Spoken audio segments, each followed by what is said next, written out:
El cuento más hermoso del mundo. Se llamaba Charlie Mears. Era hijo único de una mujer viuda. Vivía en el norte de Londres y trabajaba en un banco en pleno centro de la ciudad. Tenía 20 años y estaba lleno de sueños y aspiraciones. Lo conocí en un billar público, donde el administrador lo ninguneaba y él llamaba al administrador ojos de buey. Charlie me explicó, un poco aturdido, que solo había acudido al lugar como espectador, pero como esos juegos no eran una diversión sana para los jóvenes, le sugerí que volviera con su madre. Así comenzó nuestra amistad. A veces, en lugar de perder el tiempo con sus amigos, me visitaba por las tardes. Al poco tiempo, mientras me contaba sus emociones juveniles, se animó a confesarme sus verdaderas aspiraciones, que eran todas literarias. Deseaba forjarse un nombre inmortal, sobre todo a base de sus poemas, aunque no dejaba de enviar relatos de amor y de muerte a las revistas de la ciudad. Me quedaba sentado mientras Charlie me leía sus poemas de muchos centenares de versos que, sin duda, conmocionarían al mundo. Como las revelaciones y problemas de un joven son casi tan sagrados como los de una doncella, mi recompensa era su confianza total. Charlie nunca se había enamorado, pero estaba ansioso de hacerlo a la primera oportunidad. Creía en todo lo bueno y honorable del mundo, pero se preocupaba por dejarme bien en claro que él era un hombre hecho y derecho, como todos los empleados de banco que trabajan por 25 chelines a la semana. Rimaba paloma con aroma y amor con dolor, creyendo devotamente que nunca antes se había hecho algo así. Rellenaba los largos huecos de sus obras con palabras y descripciones apresuradas, y se mostraba seguro con el futuro, viendo todo lo que pretendía hacer, como si ya estuviera hecho, y volviéndose hacia mí para buscar mis aplausos. Su madre, al parecer, no alentaba sus aspiraciones literarias. Tengo entendido que su mesa de trabajo era del tamaño del lavabo. Esto me lo contó al poco de conocernos, cuando le dio por saquear los libros de mi biblioteca y me imploraba que le dijera la verdad sobre sus posibilidades de escribir algo realmente importante. Usted sabe. Quizá lo animé demasiado, porque una tarde vino a verme tembloroso y con los ojos llameantes, y me dijo: ¿le molestaría que me quede aquí a escribir toda la tarde? Prometo que no lo molestaré. No tengo dónde escribir en casa de mi madre. ¿Cuál es el problema?, dije, aunque lo sabía muy bien. Tengo una idea en la cabeza. Puede convertirse en el cuento más hermoso del mundo. Déjeme escribirlo aquí. Es una gran idea. Imposible oponerse. Le preparé una mesa y apenas me dio las gracias, se puso a trabajar de inmediato. Durante media hora la pluma avanzó sin parar. Entonces Charlie suspiró y se sujetó la cabeza con fuerza. La escritura se hizo más lenta. Hubo más tachaduras y por fin cesó. El cuento más hermoso del mundo no salía. Ahora parece tan malo, dijo afligido. Sin embargo, era muy bueno cuando se me ocurrió. ¿Qué rayos me pasa? No podía decirle la verdad. Lo desanimaría. Así que le contesté: quizá estés cansado para escribir en este momento. Sí, pero cuando leo estos disparates... Uf. A ver, léeme lo que has hecho, le dije. Leyó. Era malísimo. Se detenía en las frases especialmente exageradas, esperando algún aplauso, pues, como es natural, estaba orgulloso de su estilo. Quizá necesite abreviarse, sugerí con cautela. Odio cortar lo que escribo. No se podrá alterar una palabra sin estropear el sentido. Se lee mejor en voz alta que cuando lo escribía. Charlie, mejor deja el cuento para dentro de una semana. Quiero hacerlo de una vez. ¿Qué le parece mi historia? ¿Cómo se supone que juzgue un cuento a medio escribir? Cuéntame la historia tal y como la tienes en la cabeza. Charlie contó su relato. En él se encontraba todo lo que su ignorancia había mantenido fuera de las palabras escritas. Lo miré y me pregunté si había percibido de verdad la originalidad y el poder de la idea que había concebido. Era, sin lugar a dudas, una de las ideas más sobresalientes que había escuchado. Hombres se habían envanecido por ideas que ni siquiera llegaban al 10% de ser así de excelentes y viables. Charlie balbuceaba con tranquilidad, interrumpiendo la corriente de fantasía con torpes frases que planeaba escribir. Sin embargo, lo escuché hasta el final. Sería lamentable permitir que una idea así se desperdiciara en manos tan inexpertas, cuando yo podía hacer algo mejor con ella. No todo lo que se podía hacer, por supuesto, pero sí mucho más. ¿Qué te parece?, preguntó al fin. Creo que la llamaré La historia de un barco. Es una idea bastante buena, dije, pero no podrás manejarla por mucho tiempo. En cambio, yo... ¿A usted le serviría de algo? ¿La quiere? Sería un honor para mí, dijo Charlie apresuradamente. Pocas cosas en este mundo son tan gratificantes como la sincera admiración de un jovencito. Ni siquiera una mujer enamorada, en su más ciega devoción, respeta tanto los pasos del hombre al que venera. Y Charlie hacía todas esas cosas. Aún así, antes de apropiarme de sus pensamientos, necesitaba calmar mi conciencia.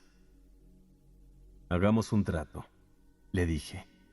Te daré 5 libras por la historia. Al instante, Charlie se transformó de nuevo en un empleado de banco. Eso es imposible, señor, dijo. Entre dos amigos, si es que puedo llamarme su amigo, y hablando como los hombres del mundo que somos, no podría aceptar su dinero. Si le sirve de algo, la historia es suya. Yo tengo muchas más. Las tenía, en efecto, pero yo sabía que eran argumentos ajenos. Ya que somos hombres de mundo, tomemos esto como un asunto de negocios, respondí. Con 5 libras podrías comprar un buen número de libros de poesía. Negocios son negocios. Puedes estar seguro de que no pagaría ese precio si no lo valiera. Si lo pone de esa manera, señor, dijo Charlie, conmovido por la idea de los libros. El trato se cerró con el siguiente acuerdo. Vendría a verme a intervalos indeterminados, trayendo todas las ideas que poseía para la historia.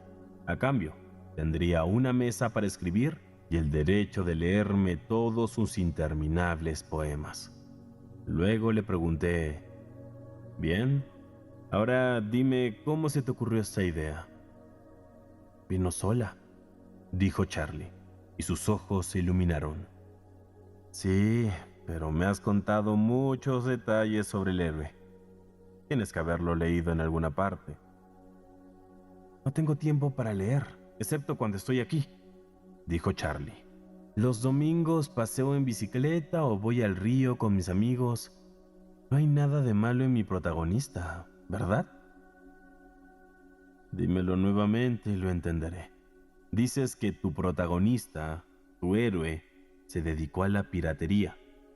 ¿Qué tipo de vida llevaba?» «Estaba en la cubierta inferior de ese tipo de barco del que le hablé».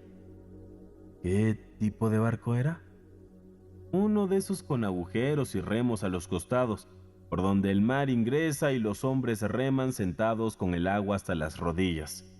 Hay un banco que desciende entre las 2 filas, y un capataz sube y baja por el barco para hacerlos trabajar, látigo en mano».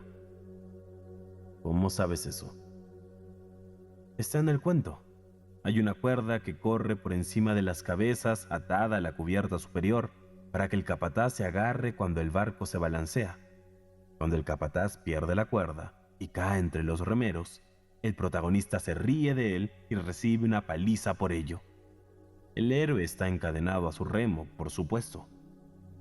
¿Cómo está encadenado? Con un cinturón de hierro alrededor de la cintura, fijada al banco en el que se sienta. Además tiene unas esposas en la muñeca izquierda que lo atan al remo.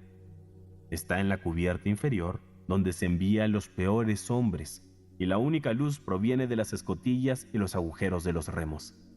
¿Te imaginas la luz del sol colándose entre la empuñadura y los agujeros, bombeándolos con el barco? Puedo imaginarlo, pero no como lo haces tú, le respondí. ¿De qué otra manera podría ser? Ahora escúcheme. Los remos largos de la cubierta superior son manejados por 4 hombres en cada banco, los inferiores por 3 hombres y los de más abajo por 2. Recuerde, la cubierta inferior está muy oscura y los hombres enloquecen allí. Cuando alguien muere remando en esa cubierta, no lo tiran por la borda, sino que lo cortan en pedazos con sus cadenas y lo lanzan por el agujero del remo. ¿Por qué? Pregunté asombrado, no tanto por la información como por su tono autoritario.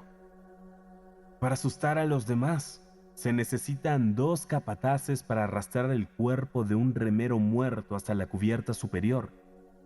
Si dejan a los hombres solos, dejarían de remar y tratarían de arrancar los bancos, poniéndose de pie al mismo tiempo sobre sus cadenas.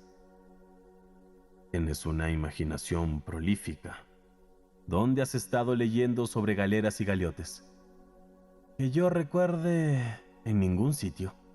Cuando tengo ocasión remo un poco, pero tal vez, como usted dice, haya leído algo por ahí. Salimos poco después a recorrer librerías.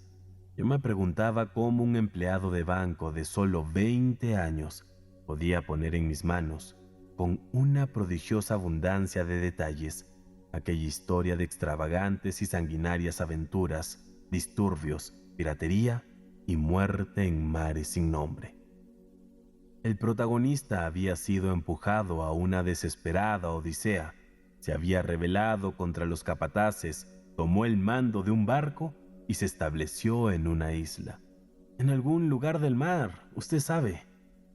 Encantado con las 5 libras, había comprado los libros de otros hombres, para que éstos le enseñaran a escribir. Tuve el consuelo de saber que su historia era mía por derecho de compra, y pensé que podría sacar provecho de ella. La siguiente vez que vino a verme estaba extasiado de los muchos poetas que había descubierto. Sus pupilas estaban dilatadas, sus palabras caían en tropel y se atragantaban en cintas. Sobre todo estaba extasiado con Longfellow, el poeta norteamericano. ¿No es espléndido? ¿No es magnífico?, dijo casi a gritos después de saludarnos. Escuche esto. ¿Quieres?, preguntó el timonel, ¿conocer el secreto del mar? Solo quienes afrontan sus peligros comprenden su misterio. ¡Increíble! Solo quienes afrontan sus peligros comprenden su misterio. Repitió los versos unas 20 veces, mientras caminaba por la habitación. No sé cómo, pero yo lo entiendo, decía. No sé cómo darle las gracias por esas 5 libras. Escuche esto.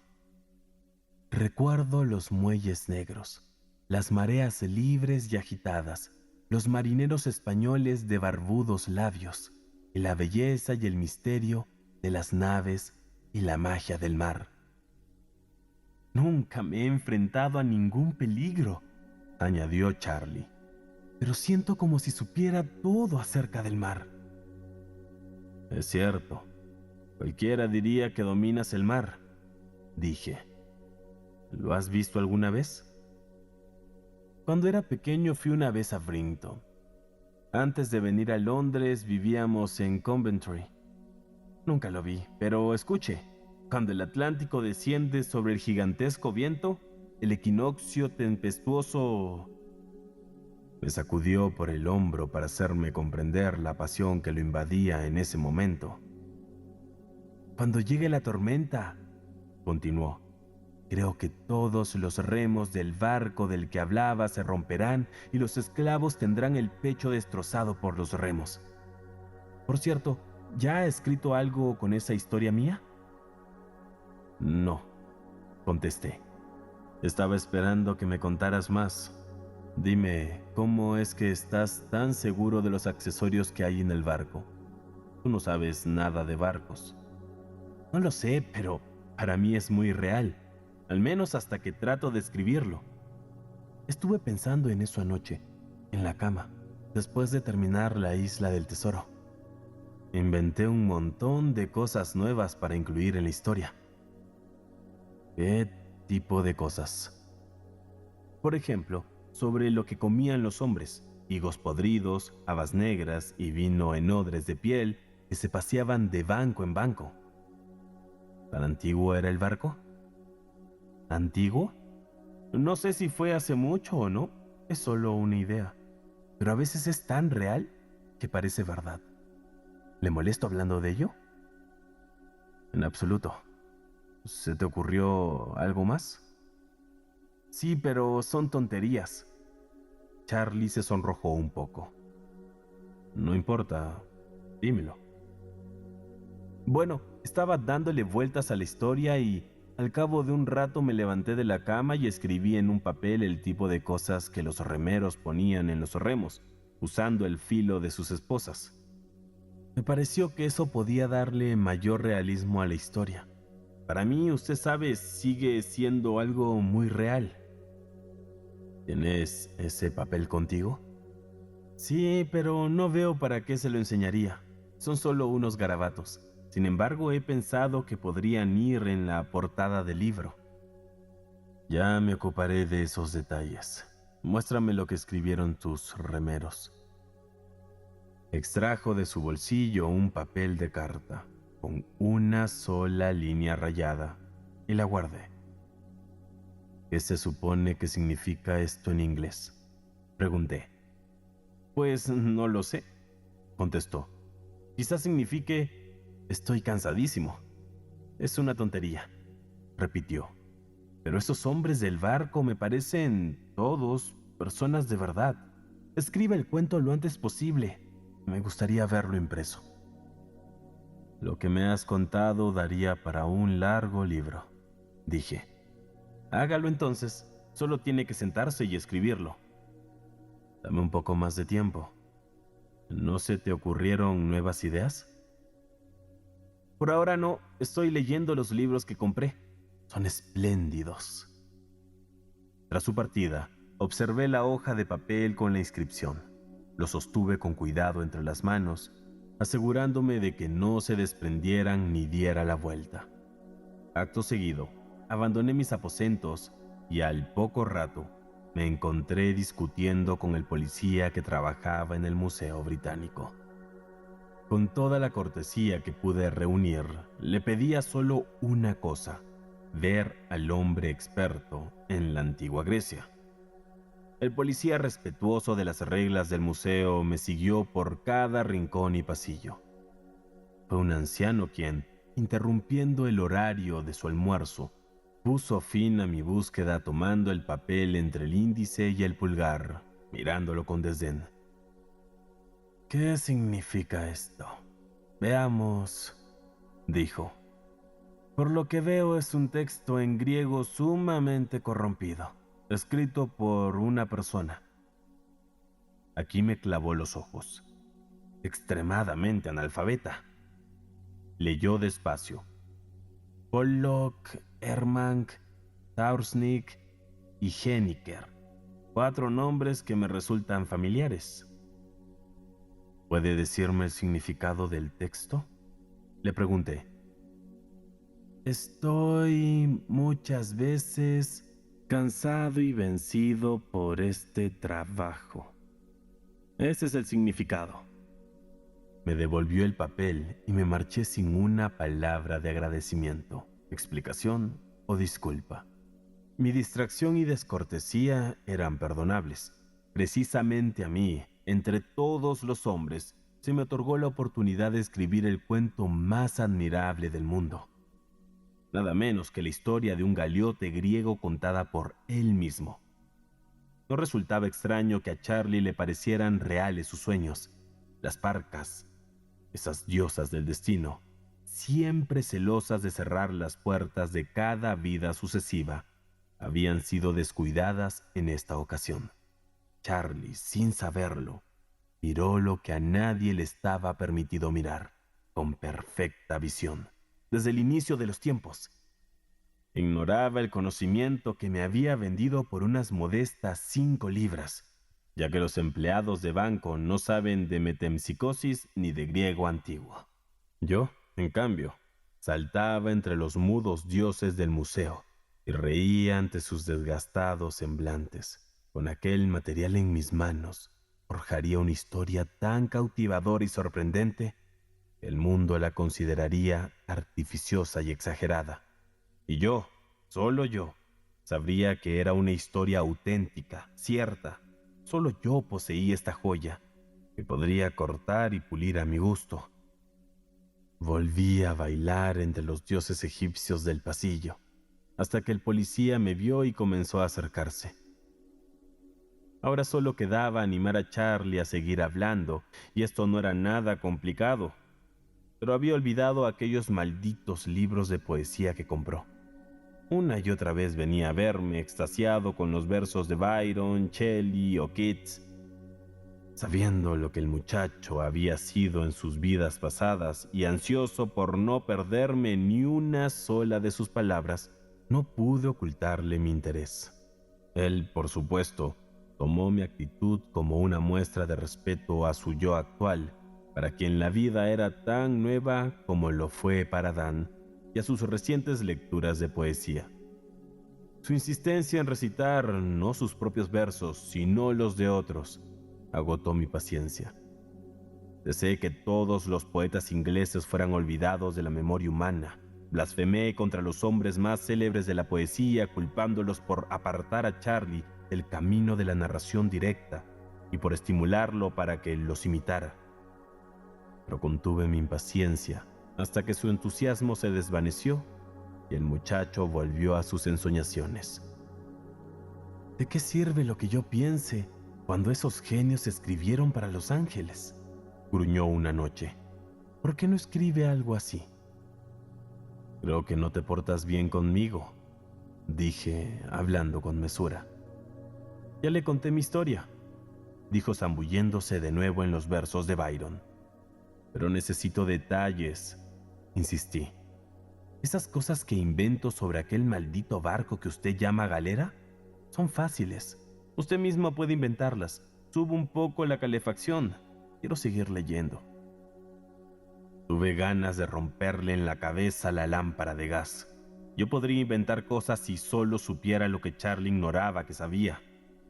Pero como las puertas estaban cerradas para mí, solo podía soportar sus caprichos juveniles y esforzarme por mantenerlo de buen humor. Un minuto de descuido podía hacerme perder una revelación de valor incalculable.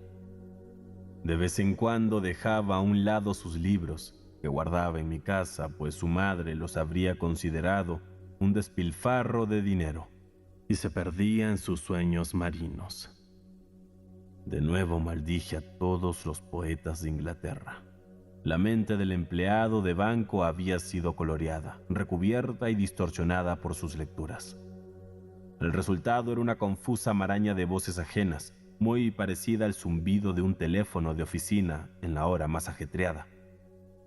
Habló de la galera, de su propia galera, aunque él no lo sabía, con ilustraciones tomadas de una obra de Byron.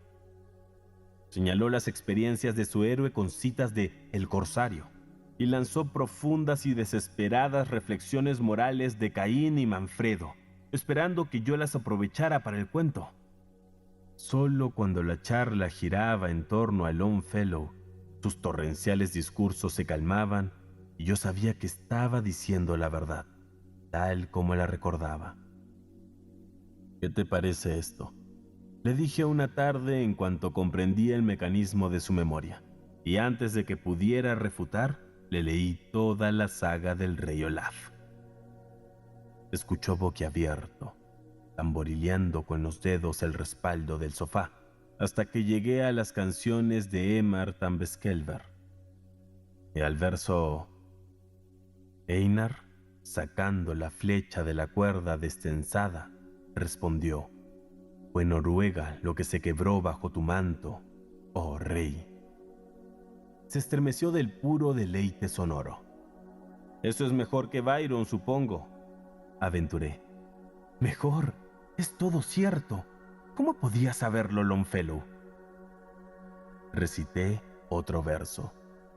«¿Qué fue eso?», dijo Olaf, de pie en el puente de mando.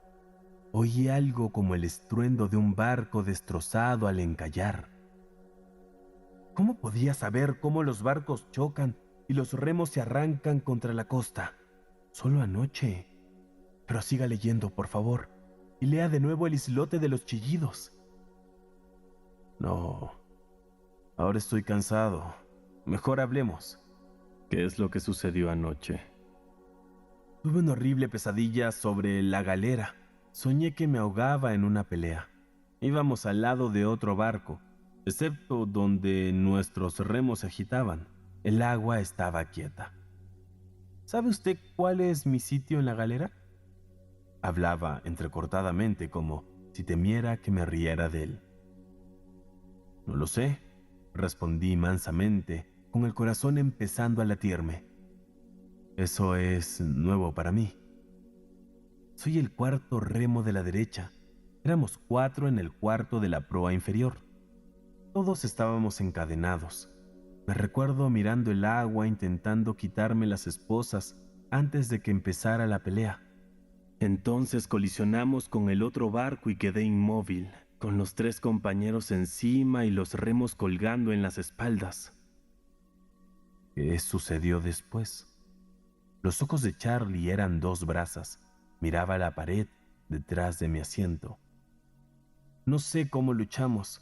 Los hombres me pisoteaban y decidí agacharme.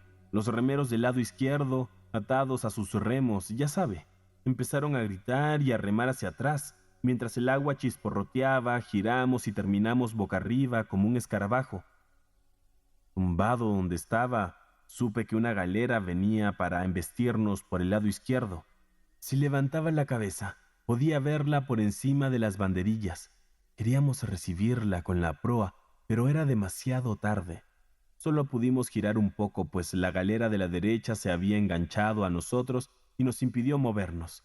Entonces vino el choque. Los remos izquierdos empezaron a romperse cuando la otra galera metió la proa. Las tablas del piso se reventaron y los remos salieron disparados a través del entarimado. Uno de ellos saltó por los aires y volvió a bajar cerca de mi cabeza. ¿Cómo sucedió eso? La proa se movía, provocando que retrocedamos a través de los agujeros de los remos. Un ruido infernal sacudía las cubiertas inferiores. El espolón nos alcanzó casi en el centro y nos inclinamos. Los compañeros de la galera derecha soltaron los garfios y amarras, arrojando flechas y alquitrán ardiente a la cubierta superior. Ascendimos por el costado izquierdo mientras el derecho se hundía. Giré la cabeza y vi el agua sobrepasando la borda, cayendo sobre todos nosotros. Entonces sentí un golpe en mi espalda y desperté. «Espera, Charlie», dije. Cuando el mar sobrepasó la borda, ¿qué aspecto tenía? Tenía mis razones para preguntar. Un conocido mío había naufragado una vez en un mar en calma y había visto cómo el agua se detenía un instante en horizontal antes de aplastar la cubierta. Era como la cuerda tensada de un banjo y parecía durar siglos, dijo Charlie. Era lo mismo que me dijo mi conocido. Parecía un alambre de plata tendido a lo largo de la borda y pensé que nunca se rompería. Este pequeño conocimiento lo había pagado con todo, excepto con la vida misma, y yo tuve que viajar 50.000 kilómetros para encontrarlo y conocer ese dato ajeno. Pero Charlie, un sencillo empleado del banco, con sus 25 chelines semanales y su vida urbana, lo sabía mejor que cualquiera. No me consolaba saber que durante una de sus vidas hubiera tenido que morir para saberlo. Yo también debí morir decenas de veces, pero detrás de mí. Para que no aprovechar esos conocimientos, habían cerrado las puertas. Y entonces, dije tratando de alejar la envidia. Lo curioso fue que no me sentí asombrado ni asustado. Era como si hubiera estado en muchas peleas. Es lo mismo que le dije a mi compañero poco antes de que todo empezara. Pero el capataz de mi cubierta, ese canalla, no quería soltar nuestras cadenas ni darnos una oportunidad de salvación. Siempre decía que nos liberaría después de una batalla, pero eso nunca sucedía. Nunca. Charlie sacudió la cabeza con tristeza. Nunca nos daba de comer, y a veces teníamos tanta sed que bebíamos agua salada. Todavía me queda el gusto en la boca. Era un canalla. Cuéntame algo sobre el puerto donde ocurrió el combate. No soñé sobre eso, dijo Charlie. Aunque sé que era un puerto, pues estábamos amarrados a una argolla en una pared blanca. La superficie de la piedra, bajo el agua, estaba cubierta de madera. Así se evitaba que el espolón se astillara cuando la marea nos amacaba. Qué curioso. El protagonista comandaba la galera, ¿cierto? Es cierto. Se paró junto a los arcos y gritaba como un demonio. Fue quien mató al capataz. Pero ustedes se ahogaron todos juntos, ¿no es así, Charlie? Algo no cuadra, dijo con aire perplejo. La galera debió de hundirse con todos sus tripulantes. Sin embargo, me imagino que el héroe siguió viviendo. Tal vez subió al barco atacante. Yo no pude ver eso, por supuesto. Estaba muerto, usted sabe. Tuvo un ligero escalofrío y dijo que no podía acordarse de nada más. Decidí no presionarlo más, pero para convencerme de que en serio ignoraba el funcionamiento del alma, le presenté deliberadamente un ejemplar de Transmigración, de Mortimer Collins, y le reseñé el argumento. ¡Qué disparate!, dijo al cabo de una hora. No entiendo esas tonterías sobre el rojo planeta Marte, el rey y todo lo demás. Mejor deme un libro de Longfellow. Le entregué el libro y apunté todo lo que recordé de su descripción del combate, pidiéndole de vez en cuando que me confirmara algún hecho o detalle. Me respondía sin levantar los ojos del libro, con tanta seguridad como si todo lo que sabía estuviera impreso en las hojas. Yo lo interrogaba en voz baja y pausada para no romper la corriente. Sabía que él no era consciente de lo que decía, porque sus pensamientos estaban con Longfellow en el mar.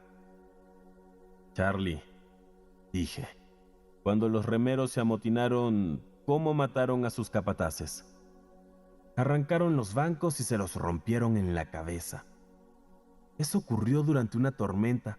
Un capataz de la cubierta inferior resbaló y cayó entre los remeros.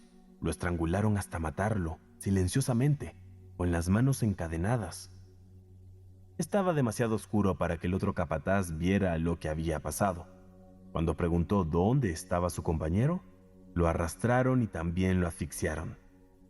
Los hombres se abrieron paso cubierta a cubierta, con los trozos de los bancos colgando. ¡Cómo gritaban! ¿Y qué pasó después? No lo sé. El protagonista se fue con su pelo y barba colorados. Eso fue después de capturar nuestra galera, creo. El sonido de mi voz lo irritaba. Hizo un gesto con la mano izquierda como si algo molesto lo interrumpiera. No me habías dicho que era pelirrojo ni que había capturado tu galera, dije. Charlie no alzó los ojos. Era rojo como un oso rojo, dijo abstraído. Venía del norte, eso decían en la galera, cuando buscaba remeros. Quería hombres libres, no esclavos. Después, años y años después, llegaron noticias de otro barco, o quizás él regresó. Sus labios se movían en silencio. Estaba recitando un poema que tenía delante. ¿Dónde estuvo entonces? Susurré para que la frase llegara suavemente a la sección de su cerebro que estaba trabajando en mi favor. A las playas, las largas y maravillosas playas, fue su respuesta tras un minuto de silencio. ¿A Furdurstrandi? Pregunté temblando de pies a cabeza. Sí, a Furdurstrandi, dijo, pronunciando la palabra de un modo distinto. Y vi también... resopló. ¿Sabes lo que has dicho? Dije elevando la voz de manera imprudente. Charlie abrió los ojos de par en par. No, espetó. Déjeme leer en paz, por favor. Escuche esto. Pero Otere, el viejo capitán de barco, no se detuvo ni se movió hasta que el rey escuchó, y entonces tomó su pluma y escribió cada palabra. El rey de los sajones, como testimonio de la verdad, levantando su noble rostro, extendió su mano curtida y dijo: «Contemplad este colmillo de morsa». ¿Qué tipos debían ser aquellos para echarse a navegar sin saber cuándo tocarían tierra? Charlie, le supliqué, si te portas bien un minuto o dos, haré que el protagonista de nuestro cuento sea igual de bueno. Es de Longfellow ese poema. Creo que ya no me importa escribir cosas. Solo quiero leer. Enfurecido por mi mala suerte, lo dejé solo. Imagínense que la puerta del tesoro del mundo es custodiada por un niño irresponsable y holgazán que juega a cara o cruz, de cuyo capricho depende el destino de la llave. Solo así podrán entender mi tormento.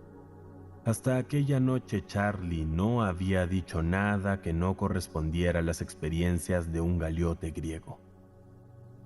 Ahora, sin embargo, había hablado de aventuras de vikingos, del viaje de Thorfinn a Vineland, que es América, en el siglo IX o X. Había presenciado batallas y descrito su propia muerte. Esto era una inmersión más compleja en el pasado.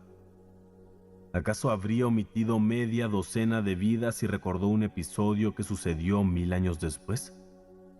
Era un enigma, y lo peor de todo era que Charlie Mears era la última persona del mundo capaz de solucionarlo. Solo me quedaba esperar y observar. Aquella noche me fui a la cama agobiado de insensatas especulaciones. Si la odiosa memoria de Charlie funcionaba, todo sería posible. Podría reescribir la saga de Thorfinn como nunca antes se había escrito. Podría contar la historia del primer descubrimiento de América, siendo yo el mismo descubridor. Pero estaba a merced de Charlie. Mientras hubiera un volumen de clásicos literarios a su alcance, no abriría la boca. No podía maldecir abiertamente, pues se trataba de experiencias de hace 1000 años, narradas por un muchacho.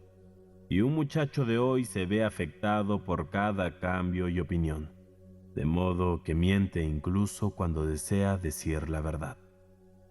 Pasé una semana sin verlo. Lo encontré un día en Great Charles Street, con un libro contable amarrado a la cintura. Tenía que atravesar el puente de Londres y lo acompañé. Estaba orgulloso de la importancia de aquel libro y lo magnificaba. A mitad del puente nos detuvimos a contemplar el Támesis. Un vapor descargaba grandes losas de mármol blanco. En una barcaza que pasó junto al vapor mugió una vaca solitaria. La cara de Charlie cambió. El empleado de banca se convirtió en un hombre desconocido y, aunque él no lo hubiera creído, de aspecto más astuto. Extendió el brazo sobre el parapeto del puente y, riendo muy alto, dijo: «Cuando bramaron nuestros toros, los Skrollings huyeron». Esperé un instante, pero la barcaza y la vaca habían desaparecido cuando pude encontrar las palabras. Charlie, ¿sabes qué son los Skrullings? ¿Imaginas algo? Nunca he oído esa palabra, respondió. Parece el nombre de un nuevo tipo de gaviotas. ¿Qué preguntas se le ocurren a usted? Tengo que ver el cajero de la compañía. ¿Me espera un rato y comemos algo juntos en algún restaurante? Tengo un poema que quiero leerle. No, gracias, me voy. ¿Estás seguro de que no sabes nada de los Skrullings? No, a menos que estén inscritos en los clásicos de Liverpool. Saludó y desapareció entre la multitud. En la saga de Eric el Rojo o la de Thorfinn Karlsefne, se relata que hace 900 años, cuando las galeras de Karlsefne llegaron a las tierras de Markland, que tal vez fuera Rhode Island, los Skrullin vinieron a comerciar con los vikingos. Sin embargo, se asustaron al escuchar los bramidos del ganado que Thorfinn había llevado en los barcos y huyeron.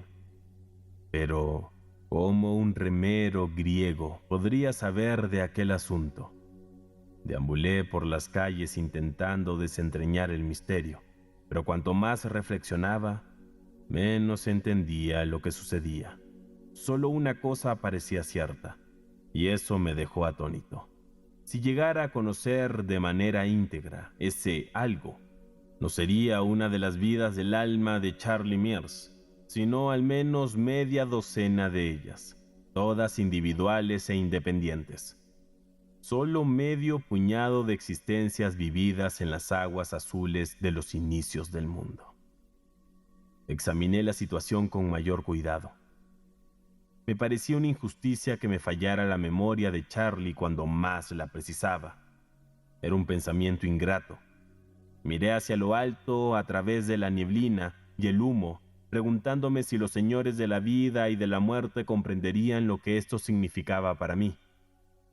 Nada menos que la fama eterna conquistada y compartida por uno solo. Tendría que contentarme con escribir un simple cuento y contribuir así con la literatura frívola de la época. Si a Charlie se le permitiera recordar plenamente durante 1 hora, 60 pobres minutos, yo renunciaría a cualquier beneficio y gloria. Evitaría la conmoción que se propagaría por todo el mundo. Las historias se publicarían de manera anónima. Sí, haría creer a otros hombres que ellos la habían escrito. Los moralistas fundarían una nueva corriente de vida, jurando que habían eliminado el miedo a la muerte. Todos los orientalistas de Europa la aceptarían verbosamente y la comprarían con textos en sánscrito y pali. Las ancianas cucufatas inventarían versiones impuras de los dogmas para reprimir así a las mujeres jóvenes. Iglesias y religiones comenzarían feroces disputas. Surgirían peleas entre las sectas fieles a la doctrina de la verdadera metempsicosis y la nueva era. También vislumbré cómo los respetables académicos ingleses rechazarían, como cerdos asustados, la simplicidad del relato. Entonces mi mente dio un salto de 100, 200 o 1000 años en el futuro. Vi con pesar cómo los hombres mutilarían y distorsionarían la historia, cómo los credos la retorcerían hasta que al final, aferrándose más al miedo a la muerte que a la esperanza de la vida, el mundo occidental la descartaría como una superstición y se abalanzarían sobre una fe olvidada y abyecta que los tranquilizara. Por esa razón, modifiqué las condiciones del trato con los señores de la vida y de la muerte. Que me dejaran saber, que me dejaran escribir esa historia con la conciencia de registrar la verdad, y lanzaría el manuscrito al fuego 5 minutos después de redactada la última palabra. Lo quemaría, pero que me dejaran escribirlo con entera confianza. No hubo respuesta. Los colores llameantes de un cartel me llamaron la atención y me pregunté si sería una buena idea poner a Charlie en manos de un hipnotizador profesional. ¿Hablaría así de sus vidas pasadas? Si lo hacía y si la gente le creía... pero Charlie se asustaría y se pondría nervioso con la publicidad o terminaría por volverse un egocéntrico. En cualquier caso, empezaría a mentir por miedo o por vanidad. Estaba más seguro en mis manos. «Son graciosos ustedes los ingleses», dijo una voz. Dándome vuelta me encontré con un conocido, un joven bengalí que estudiaba derecho, un tal Grish Chunder. Su padre lo había mandado a Inglaterra para estudiar. Era un viejo funcionario hindú, jubilado, con una renta de 5 libras esterlinas al mes, y lograba darle 200 libras a su hijo, quien fingía ser un príncipe y contaba historias brutales sobre los burócratas de la India. Grish Chunder era un joven bengalí gordo y corpulento, vestido con escrupuloso cuidado. Levita, sombrero alto, pantalones claros y guantes amarillos. Pero yo lo había conocido en los días en que el brutal gobierno indio le pagaba y él contribuía con artículos sediciosos que publicaba en el nefasto Sachidurpan, mientras tenía amoríos con las esposas de sus colegas. «Graciosos, sí, y tontos», dijo señalando el cartel con la cabeza. «Voy a Norwood Club. ¿Quieres venir conmigo?» Caminamos juntos. «No pareces el mismo», me dijo. «¿Qué te preocupa? Casi no has abierto la boca». «Grish, eres demasiado culto para creer en Dios, ¿verdad?», pregunté. «Aquí, sí, pero cuando vuelva a casa debo aceptar la superstición popular y hacer ceremonias de purificación y permitir que mis mujeres ungen ídolos. Ya sabes, una vez hindú, siempre hindú». «Te contaré algo que sabe un inglés», le dije. «Para ti, debe sonar a vieja historia». Empecé a contar en inglés la historia de Charlie, pero Grish Chunder formuló una pregunta en indostaní, y la historia prosiguió en esa lengua. Después de todo, nunca podría haberse contado en inglés. Grish Chunder me escuchó, asintiendo de vez en cuando, y luego me acompañó a mi departamento, donde terminé el relato. «Beshak», dijo filosóficamente en lengua urdu. «Sin duda la puerta está cerrada. He oído entre mi gente de esos recuerdos de existencias anteriores. Es una tontería vieja entre nosotros. Pero que le ocurra a un inglés, a un bárbaro repleto de carne de vaca, a un occidental, eso sí que es rarísimo». «Más bárbaro eres tú, Grish Chunder. Comes carne de vaca todos los días. Pensemos bien en el asunto. El muchacho puede recordar sus vidas pasadas». «¿Él lo sabe?», dijo Grish Chunder en voz baja, balanceando las piernas. «No, no lo sabe», contesté. «Si lo supiera, no te lo estaría diciendo. Sigamos pensando». «No hay nada que pensar. Si se lo cuentas a tus amigos, dirán que estás loco, y quizás hasta lo publiquen en los diarios». «No pensemos en eso ahora», dije. «¿Habrá alguna forma de hacerlo hablar?»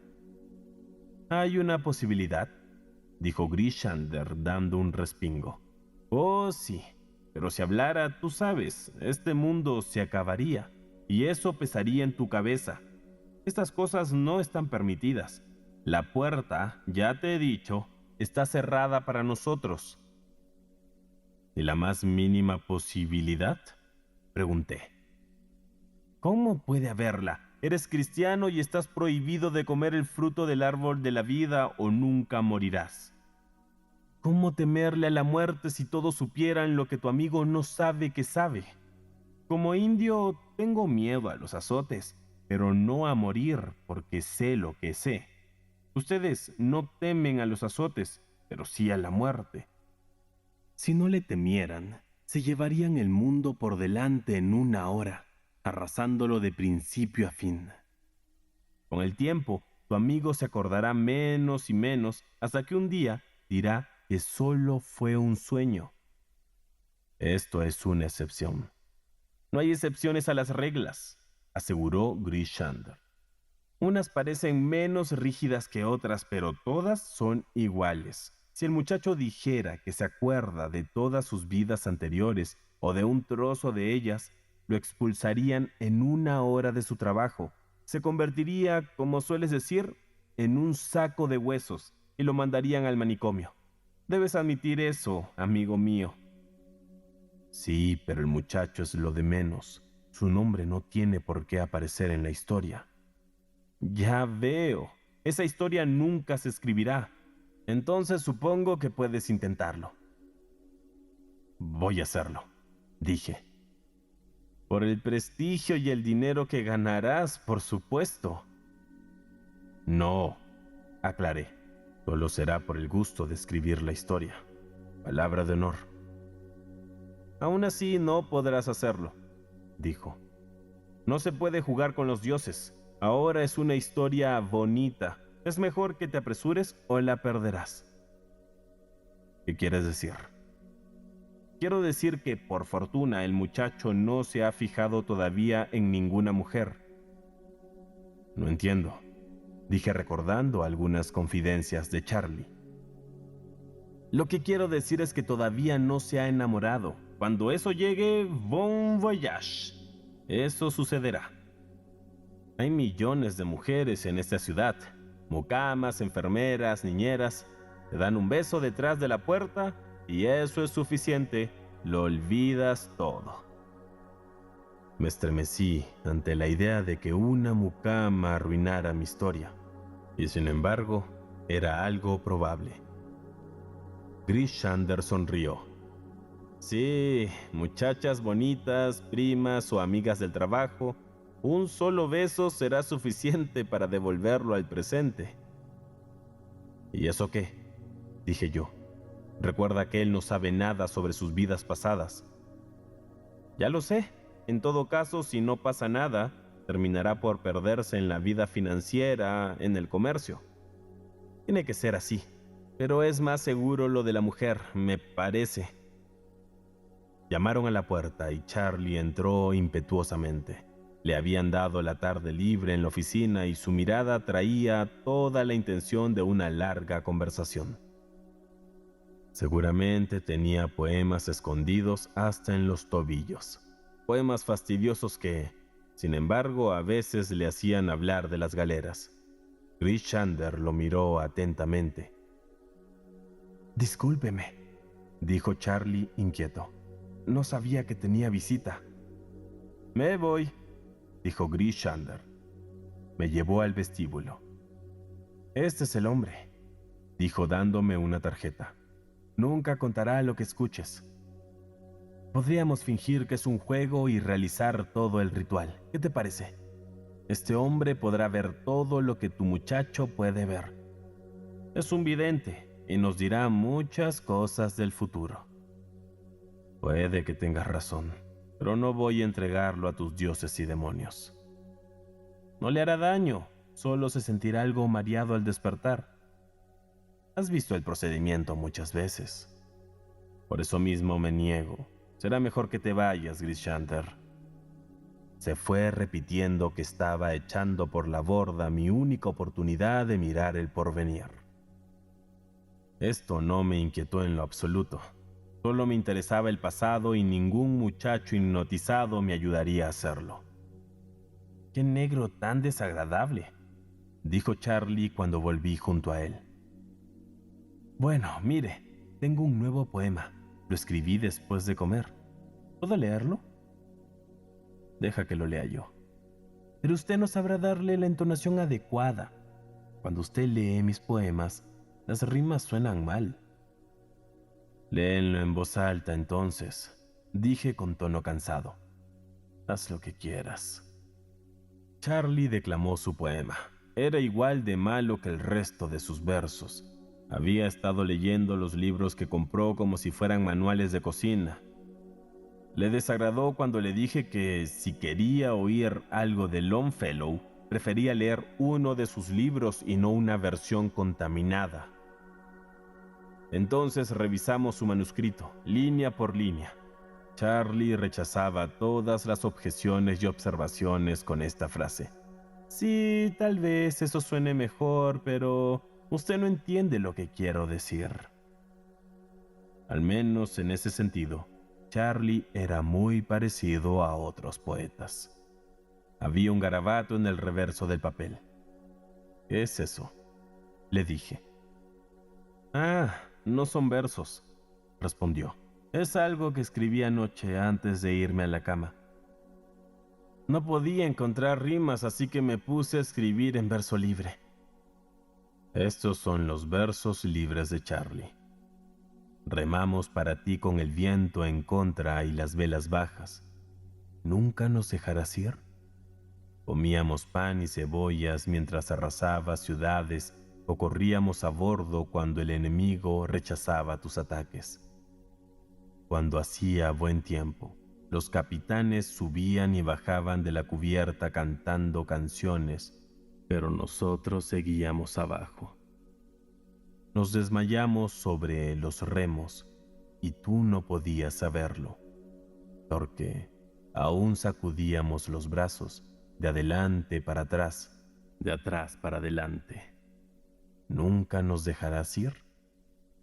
La sal volvía los remos ásperos como la piel del tiburón. La sal cortaba nuestras rodillas hasta los huesos.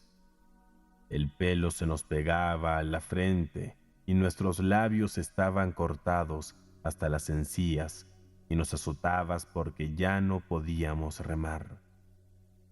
¿Nunca nos soltarás? Pero dentro de poco escaparemos por las aberturas, mientras el agua corre por las palas, y aunque ordenes que nos persigan, nunca podrás atraparnos. Antes tendrás que encadenar la espuma de los remos y atar los vientos de las velas bajas. Nunca nos soltarás. Ese es el tipo de canción que podrían cantar en la galera, usted sabe. ¿Nunca va a terminar ese cuento y darme algo de las ganancias? Depende de ti, dije. Si me hubieras contado más sobre tu protagonista, ya estaría terminado. Eres muy inconstante. Solo quise darle la idea general, los viajes, los combates y esas cosas. ¿No puede contemplar el resto usted mismo?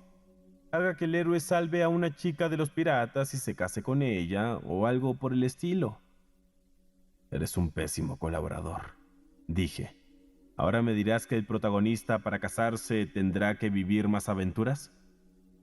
Bueno, entonces hágalo un tipo canallesco, una especie de político que anda haciendo tratados y rompiéndolos.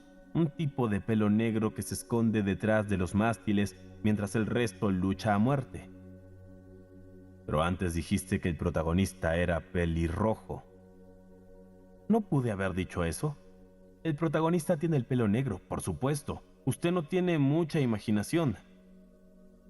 Estuve a punto de echarme a reír, pero me contuve por el bien del relato. Tienes razón, dije. Tú eres el hombre de la imaginación.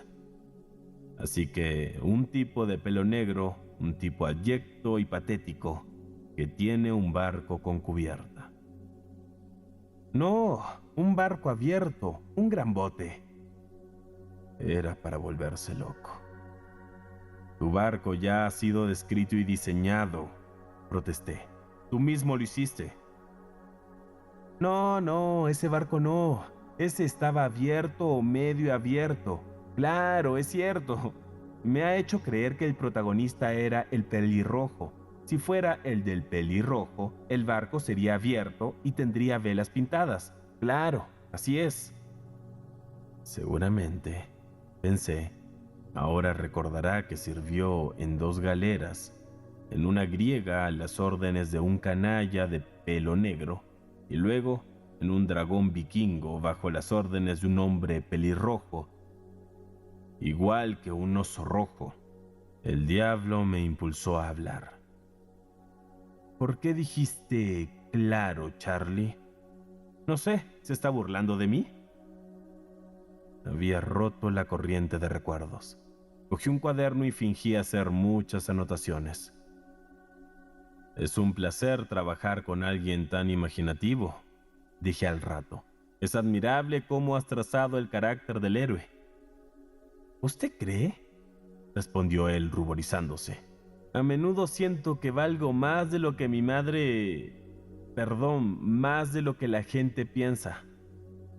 Eres muy especial.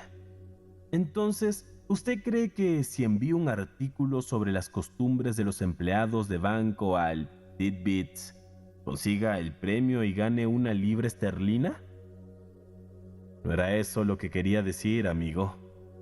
Sería mejor esperar un poco y seguir con la historia de la galera. Tidbits publicaría mi nombre y dirección si gano. ¿De qué se ríe? Claro que lo harían. Lo sé. ¿Por qué no sales a dar una vuelta? Quiero revisar los apuntes de nuestro cuento. Ahora bien, este caprichoso joven que salió de mi casa, algo dolido y confundido, pudo haber sido un remero de Argos e innegablemente fue esclavo o camarada de Thorfinn Karlsefne. Por eso, quizás estaba tan interesado en los concursos dinerarios. Recordé lo que había dicho Grishander y me reí en voz alta. Los señores de la vida y de la muerte nunca permitirían que Charlie Mears hablara, con pleno conocimiento de sus pasados. Yo debería completar sus vidas con mis propias y pobres invenciones, mientras él escribía artículos sobre los empleados de banco. Reuní y coloqué en un archivo todas mis notas. El resultado no fue alentador. Las leí por segunda vez. No había nada que pudiera haber copiado de otros libros, excepto tal vez la historia de la lucha en el puerto. Las aventuras del vikingo ya se habían escrito muchas veces. La historia de un galeote griego tampoco era algo nuevo. Aunque yo escribiera las dos, ¿quién podría cuestionar o impugnar la exactitud de los detalles? Sería lo mismo que escribir una historia ambientada 1000 años en el futuro. Los señores de la vida y de la muerte eran tan astutos como Grishander había asegurado. No dejarían escapar nada que perturbara o apaciguara las mentes de los hombres. Aunque estaba convencido de ello, no podía abandonar el cuento. El entusiasmo alternó con la depresión, no una, sino 20 veces en las siguientes semanas. Mi estado de ánimo variaba con la luz del sol y el vuelo de las nubes. De noche o durante una bella mañana primaveral, creía que podría escribir ese cuento y conmover a personas de todos los continentes.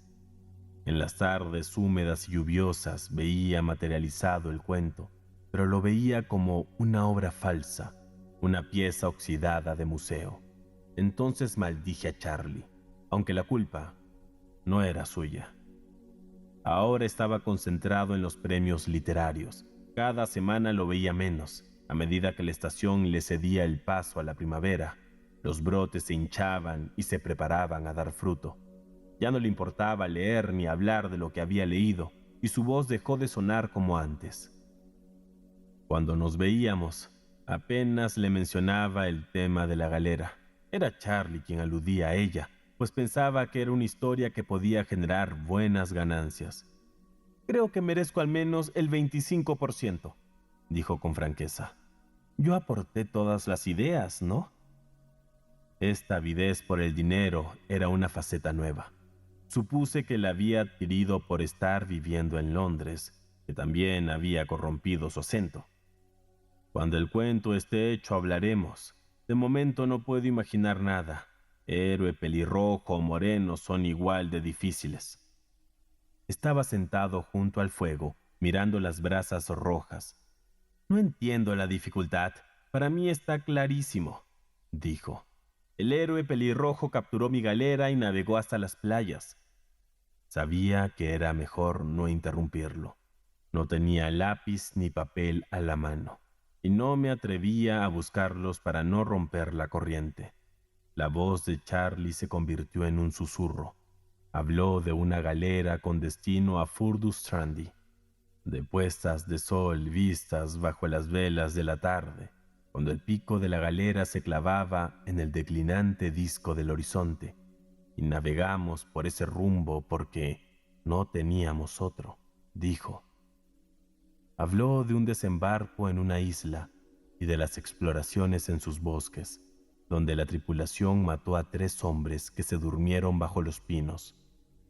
Sus fantasmas, dijo Charlie, persiguieron a la tripulación, que arrojó a uno de ellos por la borda para aplacar a los dioses desconocidos que habían ofendido. Cuando se les acabaron las provisiones, comieron algas marinas y se les hincharon las piernas, y su líder, el pelirrojo, mató a 2 amotinados. Después de un año en los bosques, volvieron a su país, y el viento los llevó de vuelta tan suavemente que dormían profundamente cada noche. Esto y mucho más contó Charlie. A veces bajaba tanto la voz que no podía captar las palabras, por más que sus nervios estaban tensos. Hablaba de su líder, el pelirrojo, como si fuera un dios. Él era quien los animaba y los mataba imparcialmente, según le conviniera. Fue él quien lo condujo durante 3 días entre glaciares y témpanos atestados de extrañas bestias, las cuales trataban de subirse a nuestra nave, dijo Charlie, y nosotros las expulsábamos con los remos. Un trozo de carbón cedió y el fuego, con un débil crujido, se posó tras la rejilla. Charlie dejó de hablar y yo no dije nada. «¡Caramba!», dijo al fin sacudiendo la cabeza. «He estado mirando el fuego mucho rato. ¿Qué iba a decir?». «Algo sobre la galera». «Ya recuerdo. 25% de los beneficios, ¿cierto?». «Cuando haya terminado el cuento, tendrás lo que quieras». «Solo quería estar seguro», agregó Charlie. «Debo irme ahora. Tengo una cita». Y se fue. Iluso, no me di cuenta de que ese murmullo junto al fuego fue el canto de cisne de Charlie Mears. En ese momento creí que era el preludio de una revelación más grande y que lograría engañar a los señores de la vida y de la muerte. La próxima vez que vino a verme, lo recibí con entusiasmo. Estaba nervioso y algo incómodo, pero sus ojos estaban llenos de luz. «He escrito un poema», dijo. «Es lo mejor que he hecho. Léalo, por favor». Me lo dejó y se paró junto a la ventana. Suspiré para mis adentros. Me llevaría media hora a criticar, es decir, a alabar el poema. Tuve una buena razón para suspirar, ya que Charlie, descartando sus versos del tamaño de un 100 pies, se había lanzado a versos más cortos, cuya motivación era más que evidente. Esto es lo que leí. El día es muy hermoso. El viento alegre vuela detrás de la colina, donde corretea el bosque. Revélate, viento. Hay algo en mi sangre, algo inquieto. Ella me dio, oh tierra, oh cielo, mares grises, y es solo mía. Que los peñascos oigan mi grito, que se alegren las piedras. Mía, la he ganado, oh buena tierra parda. Alégrense, la primavera es dura, y ahora mi amor vale el doble que cualquier campo. Que tus ataduras sientan mi alegría en la ardua mañana. Sí, el último verso es irrefutable, dije con miedo en el corazón. Charlie sonrió sin contestar. Nube roja del ocaso, cuéntalo al extranjero, soy el vencedor. Salúdame, oh sol, amo dominante y señor absoluto del alma de uno. ¿Qué tal?, dijo Charlie mirando por encima de mi hombro. No me pareció bien, sino muy mal, que me mostrara una fotografía. La fotografía de una muchacha de cabello rizado y una estúpida boca entreabierta. ¿No es maravilloso?, susurró sonrosado hasta las orejas. Yo no sabía, no lo pensaba, pero sucedió de pronto. Sí, fue repentino. ¿Eres feliz, Charlie? Ella me quiere. Se sentó y repitió para sí las últimas palabras. Miré ese rostro lampiño, los hombros ya agobiados por el trabajo de escritorio, y me pregunté cuándo, dónde y cómo habría amado en sus vidas pasadas. Comenzó a describirla, tal como Adán debió describirle a Eva las glorias de las bestias recién creadas. Supe de paso que la muchacha trabajaba en una tienda de tabaco, que le gustaba la moda y que le había jurado y rejurado a Charlie que ningún hombre la había besado. Charlie siguió hablando y hablando, mientras yo, separado por miles de años, pensaba en el principio de las cosas. Ahora comprendía por qué los señores de la vida y de la muerte cerraban tan cuidadosamente las puertas detrás de nosotros. Era para que no recordemos nuestros primeros amores. De lo contrario, nuestro mundo se quedaría despoblado en menos de un siglo. Mejor volvamos a la historia de la galera, dije, aprovechando una de sus pausas. Charlie me miró como si lo hubiera golpeado. ¿La galera? ¿Qué galera? ¡Santo cielo, no bromee! Esto es serio, muy serio. Gris Shander tenía razón. Charlie había probado el amor, y eso mató sus recuerdos. El cuento más hermoso del mundo nunca se escribiría. Berenice. La pobreza tiene muchas caras. La miseria de la tierra adopta incontables formas. Se extiende por el vasto horizonte como el arco iris, y sus tonalidades son tan diversas como los colores de dicho arco, igual de distintas, pero también profundamente entrelazadas. Se extiende por el amplio cielo como el arco iris. ¿Cómo he podido transformar la belleza en una especie de fealdad? Del acuerdo de paz, una analogía del sufrimiento. Pero así como en la moral el mal surge del bien, así también, de hecho, de la felicidad emerge la tristeza. O bien el recuerdo de la alegría perdida es el tormento del presente, o las penurias actuales tienen su raíz en las dichas que pudieron haber sido. Me llaman Egeus, mi apellido lo omitiré. No hay torres en estas tierras más veneradas por el tiempo que los lúgubres y pálidos salones que heredé. Se dice que mi estirpe es de visionarios, y hay numerosos signos sorprendentes. En la estructura de la casa ancestral, en los murales del gran salón, en los tapices de las habitaciones, en los delicados trabajos de los soportes en el arsenal, pero especialmente en la colección de las pinturas antiguas, en el diseño de la sala de la biblioteca, y sobre todo en la índole tan particular del contenido de la biblioteca, que dan fe de esta afirmación. Los recuerdos de mi niñez están entrelazados con esa sala y sus libros, sobre los cuales prefiero no extenderme. Allí falleció mi madre, allí también vine al mundo. Pero sería inútil negar que no viví antes, que el alma carece de una preexistencia. ¿Lo dudas? Dejemos el debate de lado. Convencido estoy, sin intentar convencer a otros.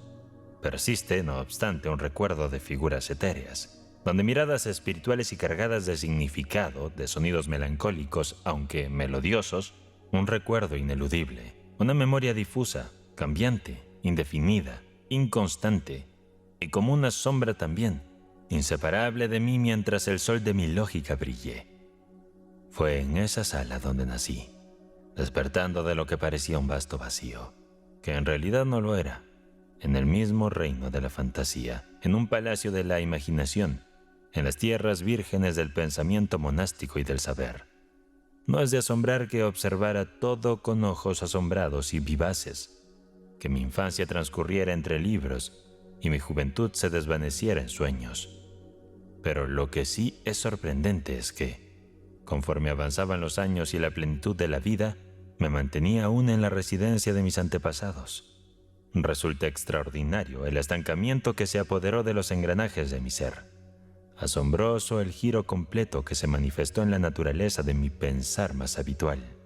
Las realidades del mundo se me presentaban como meras ilusiones, y solo como ilusiones, mientras que las fantasías del reino de ensueño se transformaban, a su vez, no en meros pensamientos de mi día a día, sino en la esencia misma de mi existencia, en la única y absoluta realidad de mi ser.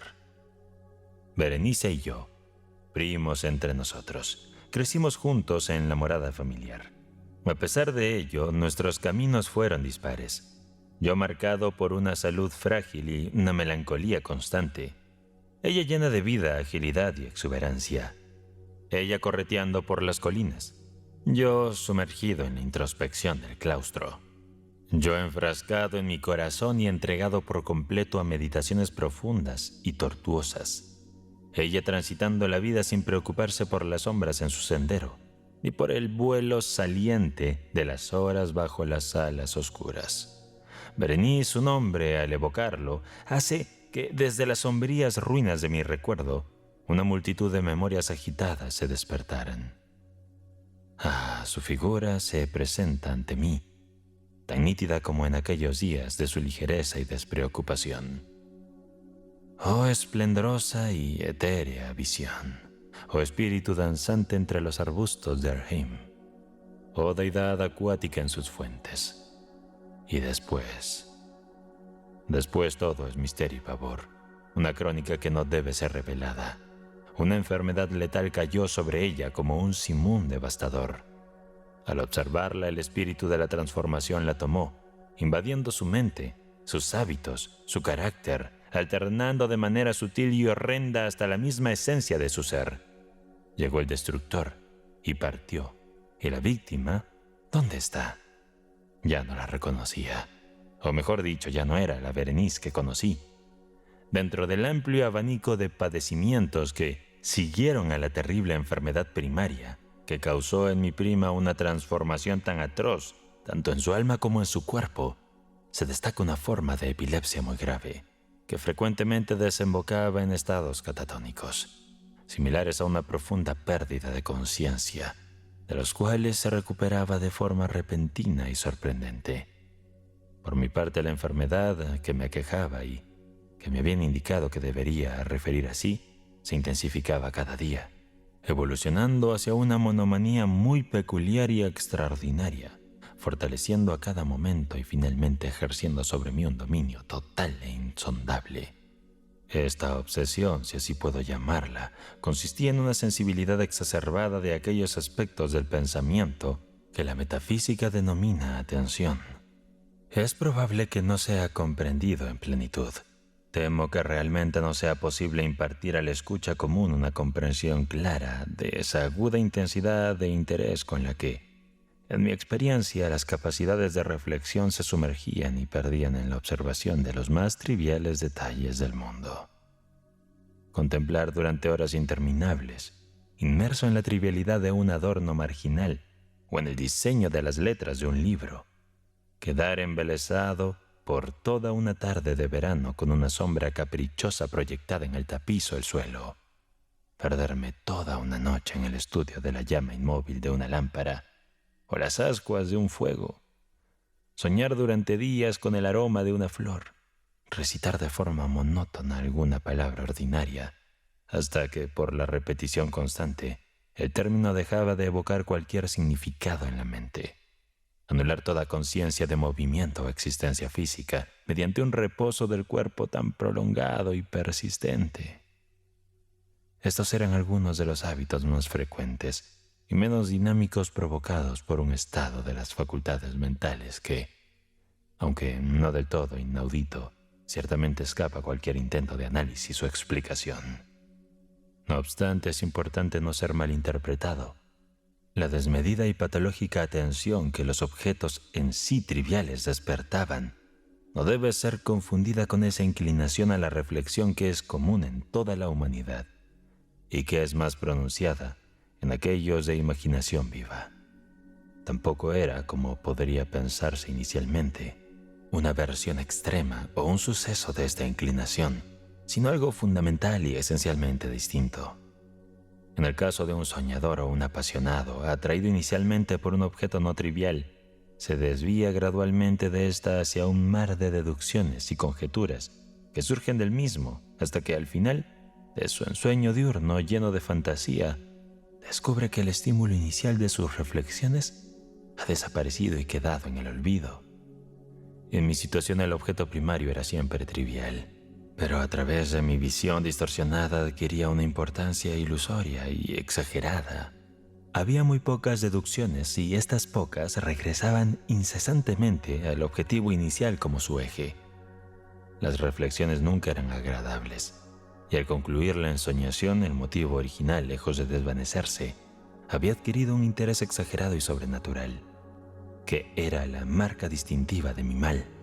En resumen, las capacidades mentales más ejercitadas en mi caso eran, como mencioné antes, las atentivas, mientras que en el soñador despierto son las especulativas. Tus libros de aquel entonces, aunque no exacerbaban directamente el trastorno, se relacionaban y reflejaban en gran medida, como podrás notar, las características propias de la condición perturbada en la que te encontrabas.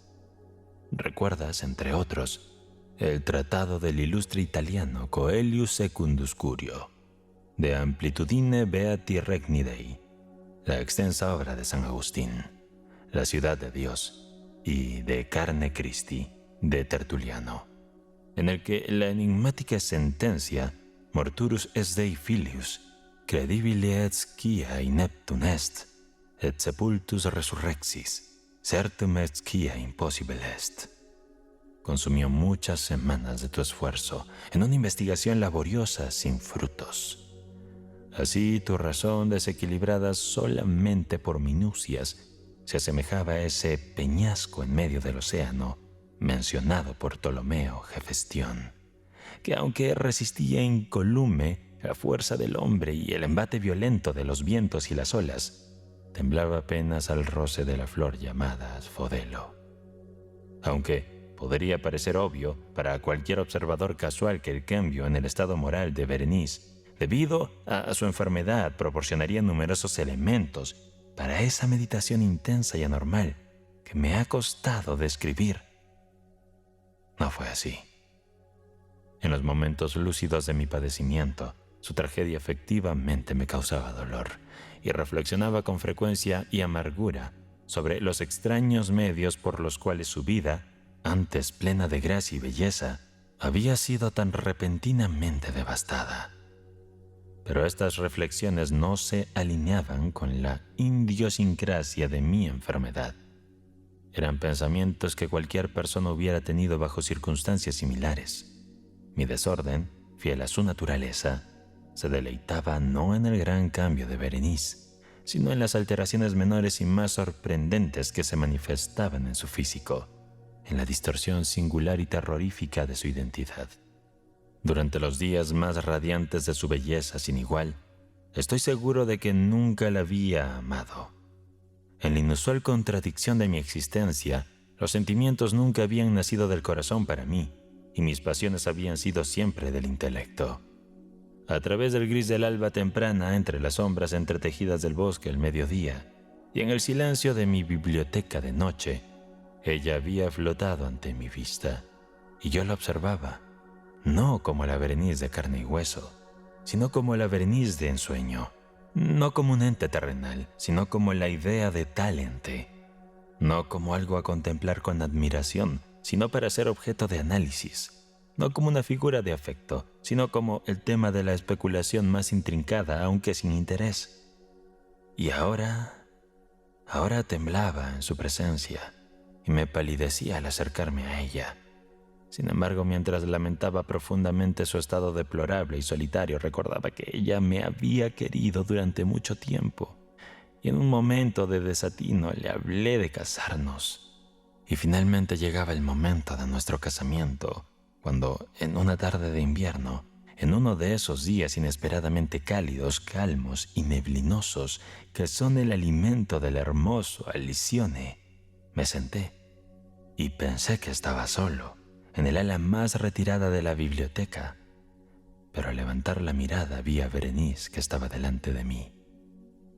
¿Fue mi excitada imaginación, o la brumosa influencia de la atmósfera, o la incierta penumbra de la habitación, o las cortinas grises que caían alrededor de su figura, lo que causó en ella un contorno tan vacilante e indistinto?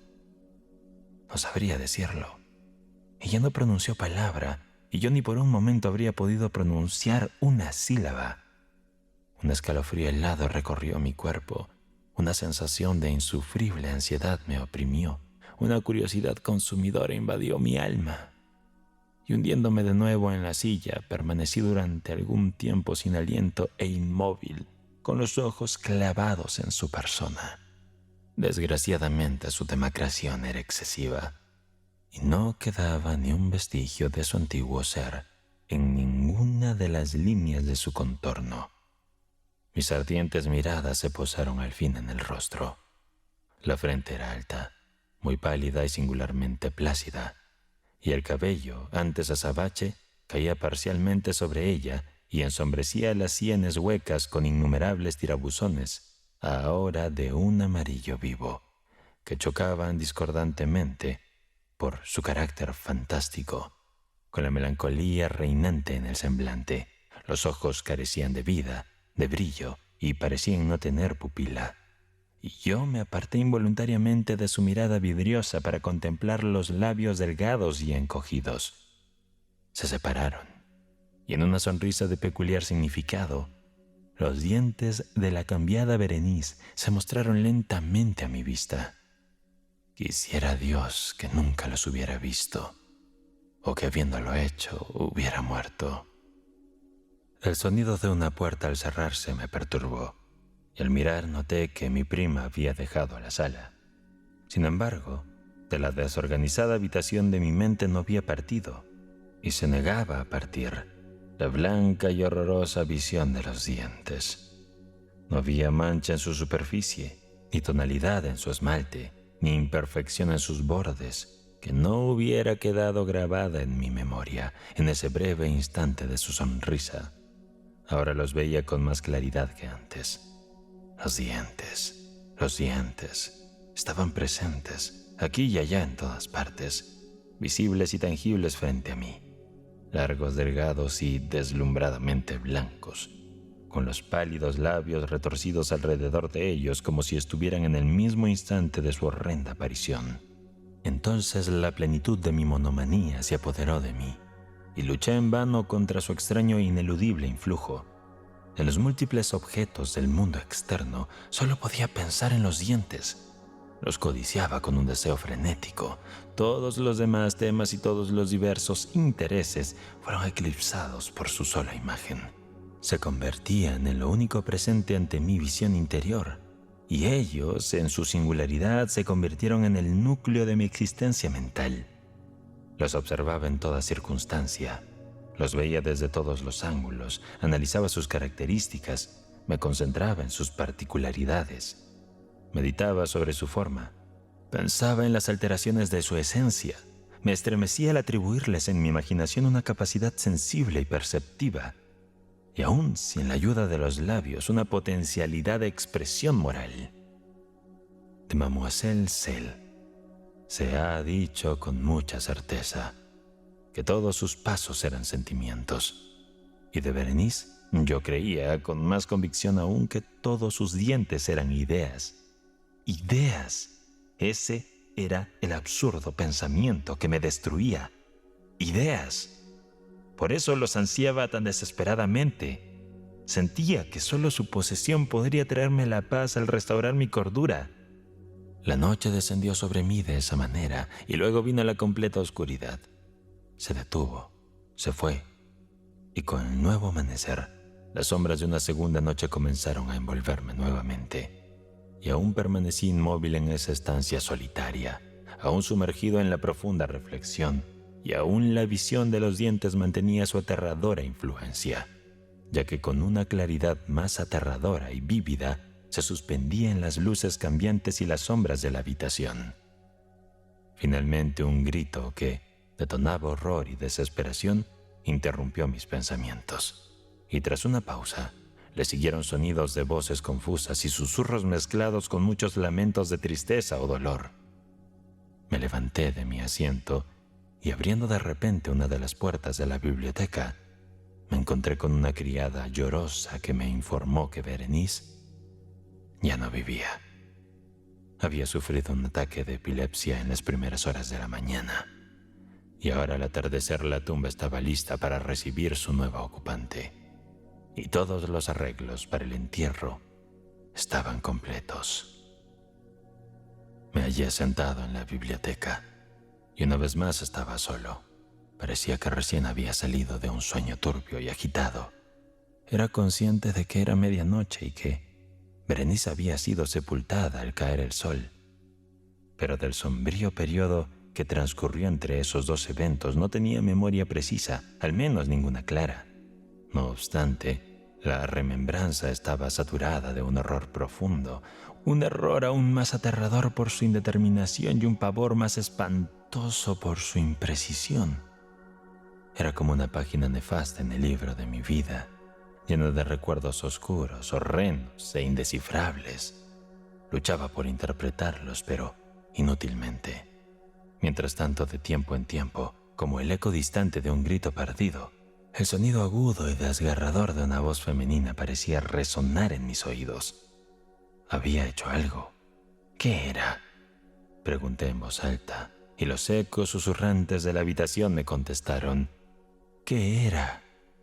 Junto a mí, sobre la mesa, había una lámpara encendida y al lado una pequeña caja.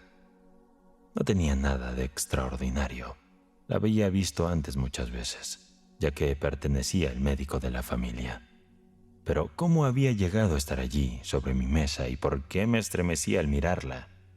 Estas preguntas no tenían respuesta y mis ojos se posaban sobre las páginas de un libro abierto y en una línea marcada en él. Las palabras eran la cita peculiar pero simple del poeta Svenciat. Me decían mis amigos que si visitara la tumba de mi amada, mis preocupaciones se aliviarían algo. Entonces, ¿por qué, al leerlas, sentí erizarse el cabello de mi cabeza y la sangre helarse en mis venas? Se escuchó un suave toque en la puerta de la biblioteca y tan pálido como el residente de una tumba, un empleado ingresó de puntillas. Tenía una expresión de puro terror y me habló con una voz temblorosa, ronca y muy suave.